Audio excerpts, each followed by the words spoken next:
It has taken me an inexcusably long amount of time to produce this video, and I really don't have a very good excuse for it. Nonetheless, here I am, back at it again. Today we're discussing a topic that really hits home for me: procrastination. Now, just to make things clear, I'm not racking on procrastination. I don't hate procrastination. It's not bad. If we use it incorrectly, it can have horribly detrimental effects. I'm not here to tell you that you're wasting away, ruining your own life. Plenty of people already tell you that. Instead, I will be defending procrastination and teaching you how to use it to your advantage. People often procrastinate by participating in other activities. I like to refer to this as productive procrastination because it gives you the illusion that you're being productive while also simply just procrastinating and wasting away. Cleaning your room, doing a hobby, listening to music, even exercise. These are all forms of productive procrastination that sort of take you away from working towards your goals. These things can be very useful because, who doesn't want a clean room? Let's be honest. But if you use them to take away time from what you want to work on, then they can become incredibly detrimental to your productivity, thus creating the problem of procrastination. And that brings me to my point. We should never use these forms of productive procrastination as a form of mindless escapism, because that can bring us to a level where we're never getting anything done, even cleaning, even bathing. We get so distracted that we don't actually get anywhere. You see, the difference between good procrastination and bad procrastination is the absence of mindfulness. I'd like to say it's mindless versus mindful procrastination. Mindful procrastination is going about procrastinating with an idea in mind, with a time limit. You want to achieve a certain result, you want to learn something, so you put your mind to that. You want to use that task as a means to grow and learn more. When you hop on a video game, set your intention, set a time limit. Say, I want to really work on my aim, or I really want to be more strategic and think things through. You set that intention and then you set a time limit. I'm gonna only play for 2 hours, 1 hour.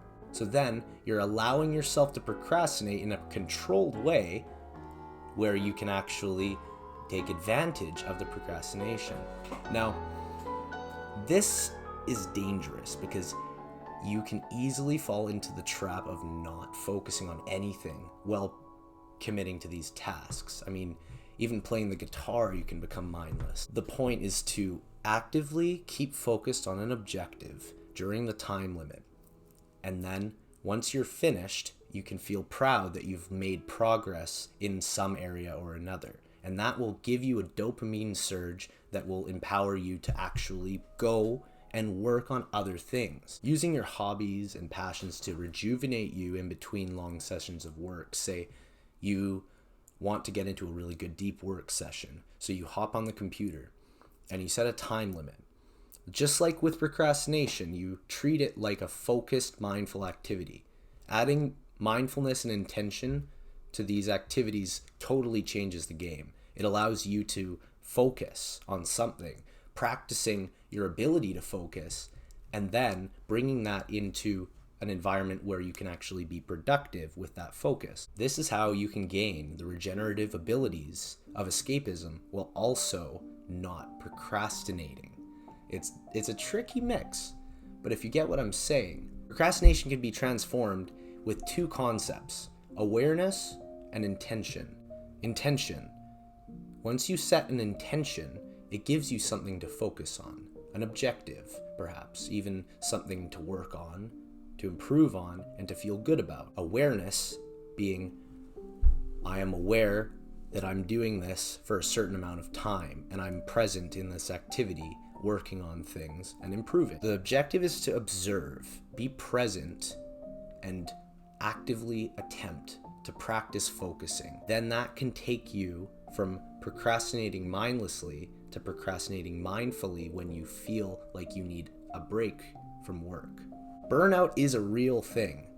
If you overwork yourself, that's probably the reason why you're not making enough progress. Give yourself time to rest in between work so then you can recover and work even harder. If you are always in a state of exhaustion, you're never going to get anything done. You have to give yourself time, but you have to be mindful about it. And that brings us to the solution. You are ready to procrastinate properly. Now, remember, awareness and intention. Set a fixed amount of time you want to procrastinate for and focus on something while you're procrastinating. This will completely change the way that you procrastinate in everyday life, and it will create a dynamic where procrastination can actually be regenerative and beneficial for you and your productive state. Go on the ride, but take the reins. Be in control of your escapism and utilize it intentionally.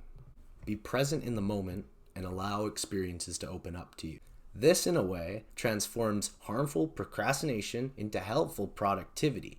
Instances where you procrastinate will become testing grounds for your creative endeavors, inspiration for nuanced work, opportunities to hone in on skills that make you happier. My lesson is this: get out there and procrastinate as hard as you can.